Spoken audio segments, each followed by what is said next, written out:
साथियों नमस्कार। मेरे यूट्यूब चैनल डीके टीचर पर आपका बहुत बहुत स्वागत है।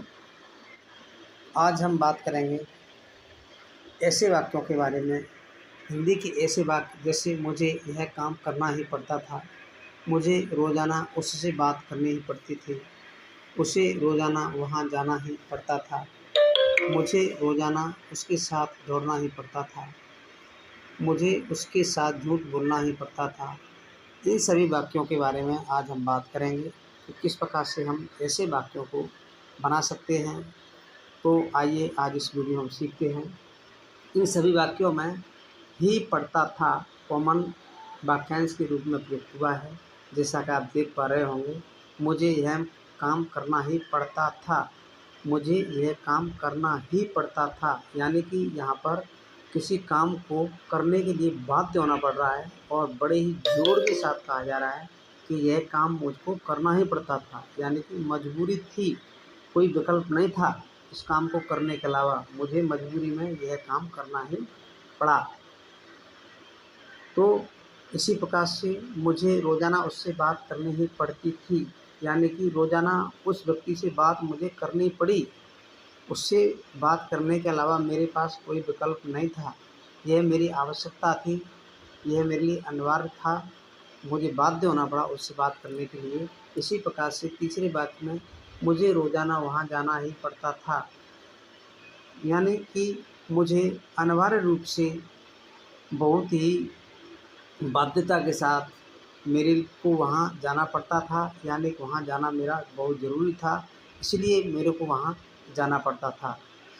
वहाँ जाने के अलावा मेरे पास कोई विकल्प नहीं था, ऐसी स्थिति को दर्शाता है। इसी प्रकार से मुझे रोज़ाना उसके साथ दौड़ना ही पड़ता था, यानी कि उस व्यक्ति के साथ मुझे दौड़ना पड़ता था, मेरी मजबूरी थी कि मैं उसके साथ दौड़ूं और इसके अलावा कोई विकल्प नहीं था, इसलिए मुझे रोज़ाना उसके साथ दौड़ना ही पड़ता था। मुझे उसके साथ बोलना ही मुझे उसके साथ झूठ बोलना ही पड़ता था, यानी कि मैं झूठ बोलना नहीं चाहता था, लेकिन ये मेरी मजबूरी थी, मेरे पास कोई विकल्प नहीं था, इसीलिए मुझे उस व्यक्ति के साथ झूठ बोलना ही पड़ता था। ऐसी स्थिति को दर्शाता है। इसमें जो डूअर होता है, जो कार्य करने वाला व्यक्ति होता है, वह मजबूरीवश किसी काम को उसे भूतकाल में करना पड़ा। मजबूरीवश वो व्यक्ति इस काम को या उस काम को करना नहीं चाहता था, लेकिन फिर भी उसे मजबूरीवश वह काम करना पड़ा। तो इन वाक्यों से ऐसी स्थिति को दर्शाया गया है। अब हम देखते हैं कि ऐसे वाक्यों को हम कौन से फॉर्मूला के द्वारा बना सकते हैं। तो ऐसे वाक्यों को बनाने के लिए सबसे पहले हम यहाँ पर सब्जेक्ट का उपयोग करेंगे और सब्जेक्ट के बाद में हम हेड टू का उपयोग करेंगे, क्योंकि यहाँ पर जो हेड टू है यह कार्य की बाध्यता को दिखाता है और इसके साथ ही यह भूतकाल के बारे में भी हमें बताता है। तो जैसे ये वाक्य है, मुझे यह काम करना ही पड़ता था, इसमें करना ही, ये जो शब्द आया है, इससे कार्य को करने की बाध्यता को अधिक से अधिक दिखाया गया है।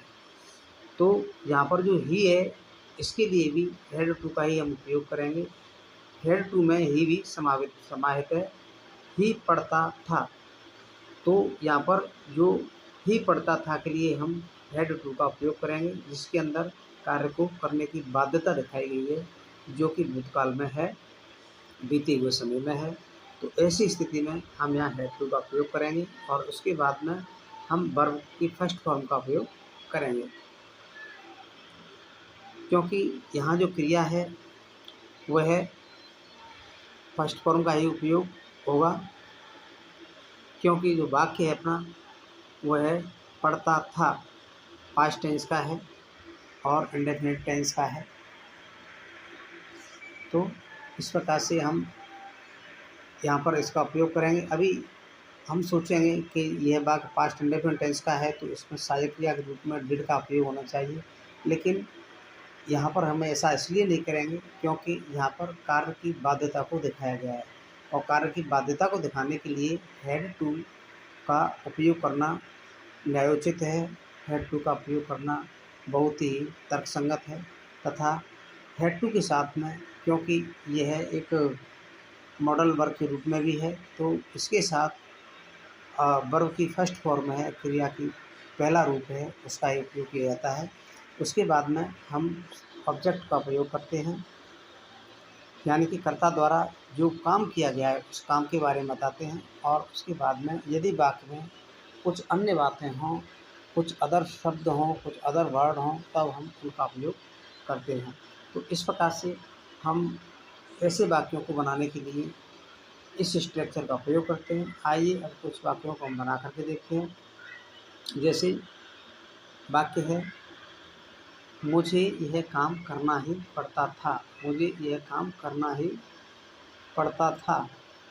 तो यहाँ पर जो ही पड़ता था जो हमें दिखाई दे रहा है, यहाँ पर कार्य को करने की बाध्यता को दिखाया गया है। इसमें व्यक्ति काम को करने के लिए बाध्य हुआ है। ऐसी स्थिति के लिए हम यहाँ पर हेड टू का उपयोग करेंगे। हेड टू से ही हम बीते हुए समय में, भूतकाल में किसी कार्य की अनिवार्यता से करना, किसी कार्य को बाध्यतापूर्ण करना हम शो कराते हैं, दिखाते हैं। इसके लिए हम हेड टू का ही उपयोग करते हैं। तो यह वाक्य इस प्रकार से बनेगा, आई हैड टू, क्योंकि जैसा कि हमारे फॉर्मूला में भी है, पहले सब्जेक्ट और सब्जेक्ट हमारा यहाँ आई है, इसके बाद में हम हैड टू का प्रयोग करेंगे, क्योंकि कार्य की बाध्यता को दिखाएंगे, तो इसके लिए हैड टू का प्रयोग करेंगे। और उसके बाद में हम क्रिया की फर्स्ट फॉर्म जो कि डू है उसका प्रयोग करेंगे, और उसके बाद में ऑब्जेक्ट दिस वर्ग का हम उपयोग करेंगे। तो इस प्रकार से हमारा टोटल वाक्य बनता है, I had to do this work. अब यहाँ पर कोई अदर वर्ड नहीं है, तो हमने यहाँ पर अदर वर्ड नहीं लगाया है। तो इस प्रकार से हम देखते हैं कि हमें बड़ी आसानी के साथ इस फॉर्मूला के द्वारा ऐसे वाक्यों को बनाते हैं। आइए अब किसी दूसरे वाक्य को बना करके देखते हैं। अब यहाँ पर अपना एक वाक्य है, मुझे रोज़ाना वहाँ जाना ही पड़ता था। यानी कि जो काम करने वाला है उसको मजबूरीवश वहाँ जाना पड़ता था, जबकि उसकी कोई इच्छा नहीं थी कि वो वहाँ पर जाए, लेकिन उसे मजबूरीवश वहाँ पर जाना पड़ता था। तो ऐसी स्थिति के लिए हम कार्य की बाध्यता को भूतकाल में दिखाने के लिए हम हेड टू का प्रयोग करेंगे। तो हम सूत्र के हिसाब से, फॉर्मूला के हिसाब से जब वाक्य को बनाएंगे तो वाक्य इस प्रकार से बनेगा। सबसे पहले हम यहाँ पर सब्जेक्ट लगाएंगे, तो यहाँ पर मुझे के लिए आई का हम उपयोग करेंगे। उसके बाद हेड टू का प्रयोग करेंगे। उसके बाद हम वो जो क्रिया फर्स्ट फॉर्म है उसका उपयोग करेंगे। उसके बाद में देयर, डेली, क्योंकि यहाँ पर हमारे पास में कोई ऑब्जेक्ट नहीं है, तो हम यहाँ ऑब्जेक्ट का उपयोग नहीं करेंगे। सीधे सीधे हम अदर वर्ड यानी कि देयर, डेली का उपयोग करते हैं। इसी प्रकार से अब हम किसी दूसरे वाक्य को भी यहाँ पर बना करके देखते हैं। हमारे सामने एक वाक्य है, मुझे रोज़ाना उसके साथ दौड़ना ही पड़ता था। यानी कि मेरी कोई इच्छा नहीं थी, मैं दौड़ना चाहता ही नहीं था, लेकिन मेरे को मजबूरीवश वहाँ पर दौड़ना पड़ा, और उसके साथ दौड़ना पड़ता था, जो कि मेरी कोई इच्छा नहीं थी। बिना इच्छा के भी मुझे उसके साथ दौड़ना पड़ा। तो सब्जेक्ट का हमने आई के रूप में उपयोग किया है, क्योंकि यहाँ मुझे है तो इसके लिए हम आई का ही उपयोग करेंगे। इसके बाद में हम ही पड़ता था, यानी कि किसी काम को करना ही पड़ता था, मजबूरीवश करना पड़ता था, तो हम यहाँ हैड टू रन का उपयोग करेंगे। ये हमारे सामने हैड टू रन है, तो आ जाएगा I had to run with him. किसके साथ? उसके साथ। यहाँ पर उसके साथ के लिए हम यहाँ पर हिम का उपयोग करेंगे, और साथ के लिए विद, उसके भी साथ, तो यहाँ हिम, तो इस टोटल बनता है उसके साथ के लिए हम यहाँ पर विद हिम का उपयोग करेंगे। तो ये हमारे सामने विद हिम है, हम यहाँ पर उसके साथ के संदर्भ में उसका उपयोग करेंगे। अब उसके बाद में ऑब्जेक्ट हमारे इस वाक्य में कोई है नहीं, इसीलिए हमने ऑब्जेक्ट छोड़ दिया है। अब यहाँ पर अदर वर्ड के रूप में हमने डेली लिखा हुआ है, क्योंकि यहाँ रोज़ाना शब्द है जो डेली के रूप में आया है, तो रोज़ाना जो कि अदर वर्ड में है, ऑब्जेक्ट तो नहीं है, तो इसलिए हम इसे डेली लिखेंगे। इस प्रकार से हमारा वाक्य बनेगा, I had to run with him daily. इसी प्रकार से अब हम और दूसरे वाक्य को देखते हैं। मुझे रोज़ाना उससे बात करनी ही पड़ती थी। मुझे रोज़ाना उससे बात करनी ही पड़ती थी, जबकि मेरी उससे बात करने की कोई इच्छा नहीं थी, फिर भी मुझे उससे बात करनी ही पड़ती थी। मैं नहीं चाहता था कि मैं उससे बात करूँ, फिर भी मजबूरीवश मुझे उससे बात करनी पड़ती थी। तो वही हम फॉर्मूला के हिसाब से बनाएंगे। सब्जेक्ट आई आ गया। अब हैड टू कार्य की बाध्यता को दिखाने के लिए यहाँ पर हमने इसका उपयोग किया है। तो उसके बाद में अब वर्ब जो क्रिया है उसकी फर्स्ट फॉर्म हमने टॉक लगा दिए। उसके बाद में टू हिम, उसके, उससे के लिए हम यहाँ पर टू हिम का उपयोग करेंगे। उस वक्त आप देख पा रहे हैं। अब उसके बाद यहाँ कोई जो अदर वर्ड है वो डेली के रूप में आया है, यहाँ पर रोज़ाना शब्द आया है, तो उसके लिए हम यहाँ पर डेली का उपयोग करेंगे। तो इस प्रकार से हमारे सामने जो वाक्य बनता है I had to talk to him daily. अब इसी प्रकार से अब हम एक और वाक्य देखते हैं। मुझे रोज़ाना उसके साथ झूठ बोलना ही पड़ता था, यानी कि मुझे झूठ बोलने की मजबूरी थी, मैं बोलना नहीं चाहता था, फिर भी मुझे उसके साथ मजबूरीवश झूठ बोलना पड़ता था। मैं नहीं चाहता था कि मैं झूठ बोलूँ। तो ऐसी स्थिति में हम फॉर्मूला के हिसाब से पुनः इस वाक्य को बनाएंगे। सब्जेक्ट लगाएंगे I had to speak lie with him daily. यहाँ मुझे के साथ में आई का उपयोग होगा। अब हैड टू यहाँ पर कार्य की अनिवार्यता एवं बाध्यता को दर्शाता है। उसके बाद में हम यहाँ पर क्रिया स्पीक लगाएंगे। स्पीक माने बोलना होता है। अब लाई का मतलब झूठ बोलना, लाई मतलब झूठ। तो उसके बाद में विद हिम उसके साथ, इसके बाद में डेली। तो इस प्रकार से हमारा वाक्य बनता है I had to speak lie with him daily. इस प्रकार से हम इस वाक्य को बनाएंगे। अब कुछ वाक्यों को आप बना करके देखें जो कि आपके अभ्यास के लिए हम दिए जा रहे हैं। जैसे मुझे रोज़ाना उसके साथ दौड़ना ही पड़ता था, मुझे रोज़ाना उसके साथ चाय पीनी ही पड़ती थी।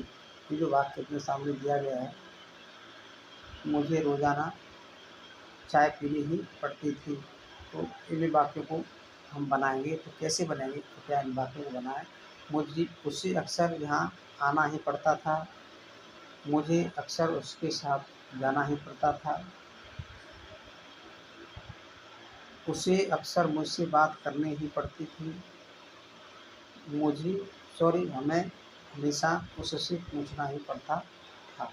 तो ऐसे इन वाक्यों को हम बनाएंगे और हम देखेंगे कि किस प्रकार से इन वाक्यों को बनाते हैं। तो कृपया इन वाक्यों को बनाएं और बना करके कमेंट बॉक्स में ज़रूर कमेंट करें, जिससे हमें पता लगे कि हम इस वीडियो के द्वारा कहाँ तक समझाने में कामयाब हुए। यदि वीडियो अच्छा लगे तो वीडियो को लाइक करें, शेयर करें, सब्सक्राइब करें और वीडियो देखने के लिए बहुत बहुत धन्यवाद।